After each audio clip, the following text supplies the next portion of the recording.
Thank you for watching MMA Oddsbreaker. That is Scott Cleve getting ready to fight Isaac DeJesus in Bellator coming up here in a couple weeks. I'm Frank Trigg, and honestly, you sit around and you go through these interviews, and you kind of get tired of the same question and answer that every guy goes through. How's training camp? Oh, it's great. What kind of shape you in? Best shape of my life. So I try to do something a little bit different when I'm talking to the athletes across the way. I want to find out first, what do you think about Isaac DeJesus as a fighter, and how do you think that Bellator could have done a better job, or they've done a great job in promoting your fight with him? So first, break down Isaac as a fighter. Like, what do you see him doing as a competitor?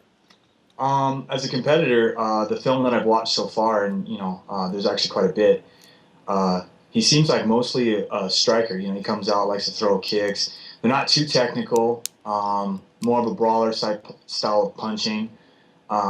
Seems like he hits pretty hard. He TKO'd Nam Pham, so that's he went 3 rounds with Leonard Garcia, so that's saying something about his chin. But it.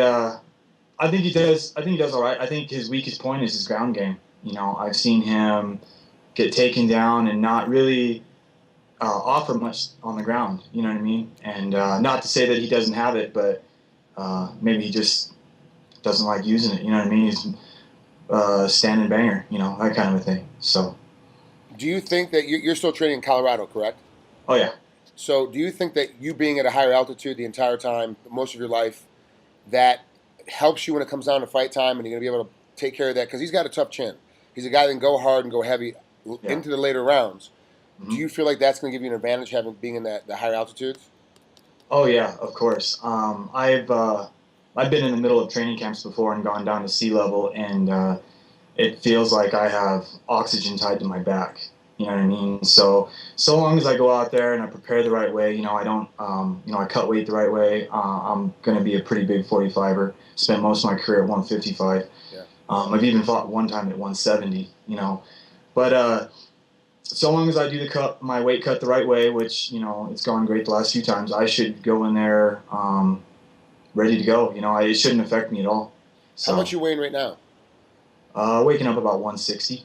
How much were you weighing when you were fighting 55? I'd wake up anywhere about like 170 to 175. How'd you cut that? How'd you lose that 10 to 15 pounds? Was it just cardio and diet, or was there some special trick you used? A little bit. It's probably more cardio and diet. Let's see, I had a 2-fight losing streak after I won 4, and then I went on another 4-fight win streak, and then I fought a guy in the beginning of the tournament, Gilbert Jimenez, yep. And I took that fight a little too lightly, and I lost that fight, and it kind of shook me, you know what I mean, as far as a competitor goes, and I never really left the gym, and then all of a sudden I realized that my body weight was fluctuating, and I never gained my weight back. I was staying below 165, and it was just kind of one of those things where my coaches, they always thought I could make the weight, and when I wrestled in college, I wrestled at 157. Well, actually 165, and then I dropped down to 157. So I was thinking, featherweight. I'm like, that's out of my league. It's way too small. Hadn't weighed that much since middle school, and and then when my weight stayed down, and I was like, I could make a run at this. I clean up my diet a little bit more, lose 3-4 pounds. I can be within that 10-pound mark where I need to cut that water weight and get down. So. We tried a catch weight at one time at 150, and I weighed in at 148 and felt great. So it's been that way ever since. So that loss you're talking about with Gilbert Jimenez, that was back in May of 2012. Yeah. So just over a year and a half ago. And then since then, you've gone on a 5-fight win streak. Yeah. And it's not like you're getting on guys, you're holding them down, using your wrestling and holding these guys down and winning out these long, drawn-out decisions of lay and pray. You're TKO'd Manuel Gallardo. You decisioned Chris Manuel. That one was a battle, a war, but you dominated every single round. And then Ryan Schultz, you knocked him out. Gil Jimenez, you got that loss back and TKO'd him in the second round. And that was back in April of 2013. And then your last fight was against Rocky Johnson, and that was in June. You've been very active since that loss. And you've been slowly getting smaller and slowly getting teenier. If you realize that you could have made 45 in your college wrestling career, would that have made you a better wrestler, knowing that you can be that small and that you could have actually, competed a different weight class? Yeah, maybe.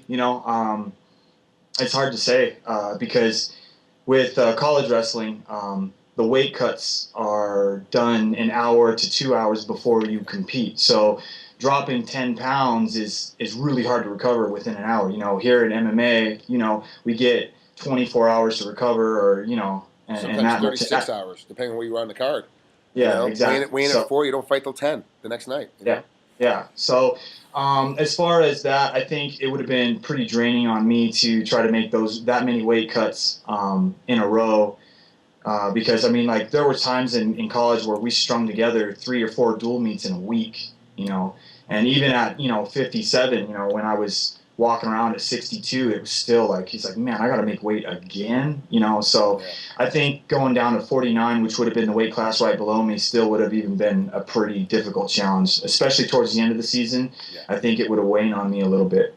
So. Well, I did come interview some other wrestlers, and they said if we had been as dedicated as we are to mixed martial arts while we were in college to wrestling the same way, we would have been 4-point students and we would have been national champions. This is the way it would have worked. And it's because you learn so much more about yourself now through mixed martial arts, realizing that work ethic and dedication that you use to get you through your college career in wrestling transfers over to MMA. Have you noticed when like you get that new guy or that guy, that named new guy that shows up at the camp, not a newbie, but a guy that's named, he shows up at the camp, but he doesn't have that wrestling background, and he shows up and he trains with you, and you know that you can outwork him because you've just got that wrestling mentality. You're always going to keep your head in his chest. You're always going to be coming forward the entire time. Is that they kind of get? You have that sense when a guy's coming to your gym sometimes. Yeah, it's always I always use those options or those opportunities as a way to judge what I'm doing. Not just in fights or in practice against my teammates, but it also when you get these guys coming in. Let's say he's a 6-2 pro and he's coming in to do whatever or whatever. You know what I mean? It's always a great way to kind of like judge yourself. So yeah, that competitor and that especially that wrestler, it really makes me want to go out there and kind of show off in a way. Yeah, I do know exactly. Yeah, oh, yeah. It's still got that gene. All right. Well, I really appreciate you coming on here. I know it's a Friday night, and I don't want to keep it too long. Thanks for coming on with MMA Oddsbreaker. Good luck in your fight against Isaac DeJesus coming up in Bellator. It's one of those fights for me that I think is going to be, if it goes down the way I think it's going to go down, it's going to be, if it's not fight of the night, it'll be one of the top 2 on that entire card. Well, I appreciate that. I hope so too. All right, Scotty. Have a good night, bud. We'll talk to you soon, man. All right. Thank you, Frank.